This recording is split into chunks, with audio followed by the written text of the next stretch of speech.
খোসা বাটা বানাও এবং ঘটি বাঙাল নির্বিশেষে খাও। প্রথমে বাজার থেকে কিছু পরিমাণ ঝিঙে আর আলু কিনে আনো। ঝিঙে আর আলু দিয়ে পোস্ত বানিয়ে ফেলো, ব্যাস ঘটি বাড়ির রান্না। তারপর ঝিঙের খোসাগুলোকে ফেলবে না, সেগুলো গরম জলে নুন দিয়ে ভাপিয়ে নাও। তারপর একটা মিক্সির বাটিতে একটু কাঁচা লঙ্কা আর একটু রসুন দিয়ে ওই খোসাগুলোকে দিয়ে আর অল্প পরিমাণে নুন দিয়ে বেটে নাও।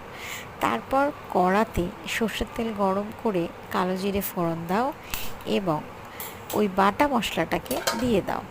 তারপরে নাড়াচাড়া করতে করতে একটু নুন আর একটু চিনি দিয়ে নাড়াচাড়া করতে করতে কড়ার তলায় লেগে যাচ্ছে এমন অবস্থায় ভালো করে বেশ খোসাটা শুকিয়ে এসছে, এরকম অবস্থায় নামিয়ে ফেলো, ব্যাস হয়ে গেল।